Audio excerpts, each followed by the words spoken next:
Well, folks, let's get to those images coming out of Del Rio, Texas. As of right now, there are approximately over 8,000 migrants under the international bridge in Del Rio, Texas, waiting to be processed.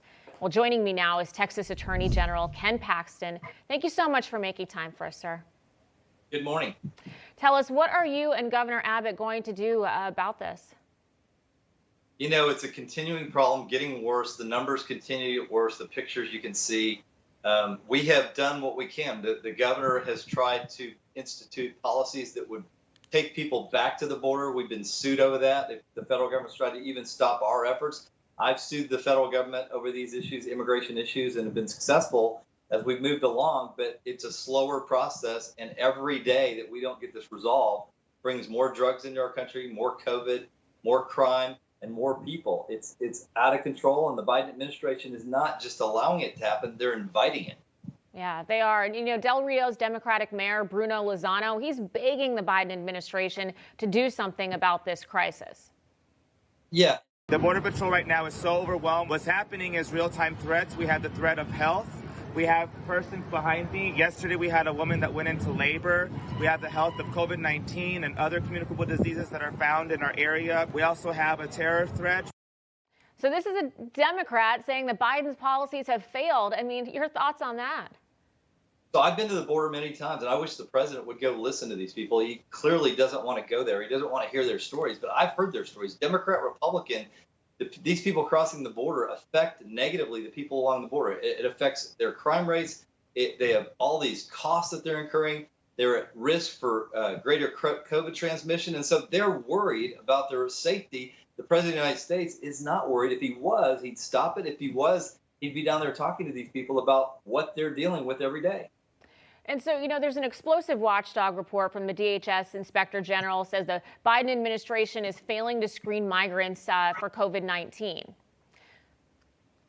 Yeah, I've been saying that from the beginning. And my concern has been, you know, we're being lectured as Americans that we should wear masks, that we should get vaccines, that if we have COVID, we can't come into the country.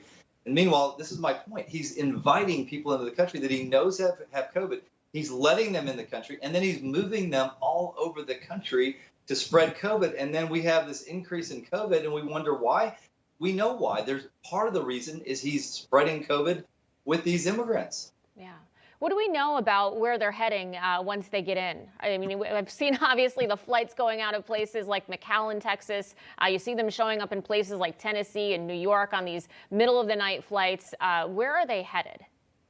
You know, that's a great question that I wish I knew the answer to. We've been asking that question. They clearly don't want us to know. They don't want the states to know. They drop them off in our states, and we have to deal with all the problems that we've just talked about, and yet they don't tell us. I talked to a couple of Dallas police officers a couple of weeks ago, and they told me that they saw these buses come in from the border in Dallas, and people got off the buses, and they just walked into the night. They said there's no, you know, tagging them. There's no vetting them. They just disappear. I suspect this is going on all over the country. They're flying people and they're just letting them out, and then we're stuck dealing with all the problems. Where's the vice president on this, right? You know, she had all that pressure to go down to Texas, went to El Paso, didn't even visit the border. Now she's completely missing. There was the focus on root causes in Central America, but now you have people coming in from Haiti, all these other countries. God forbid terrorists take advantage of the porous border and make their way into the country. Why do you think this administration has been so absent as you see these pictures of people under the bridge, you see the humanitarian crisis, you see the drugs flowing through the border? Why are they so absent?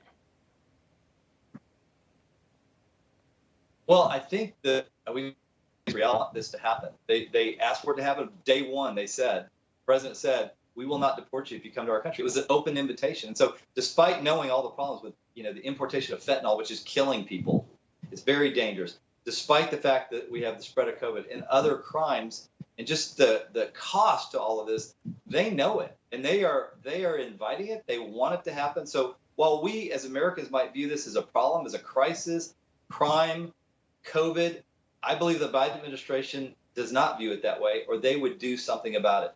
Yeah. Well, I want to shift gears just a little bit. I mean, there's so much news coming out of your office. It's hard to keep up here. I know that you are joining a coalition that's pushing back against Biden's vaccine mandate for private sector employees. Tell us, what's the legal basis for your argument?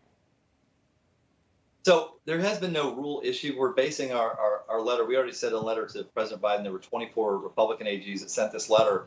And we're basing it off what the president said. We don't actually have a rule yet. We're waiting for that rule. We're going to respond to that rule if it's as the president said. The basis is that the president of the United States does not have the authority to make law. That's up to Congress. The founders set up 3 branches of government. They did not give the president the edict issuing ability. And that's what he's trying to do. He's ignoring federal law in so many cases like the border and Keystone Pipeline. And in other cases, he's just trying to make up federal law. And in other cases, he's trying to come attack state law. So this is the most out of control president we have ever seen. And it's up to the states to do their best to try to stop this, because otherwise we are going to lose our constitutional republic. Yeah, and people are so frustrated with these mandates. They just want to get back to normal. How do you respond to those on the left who are trying to blame conservatives like yourself, who are standing up for individual liberties for the spread of COVID?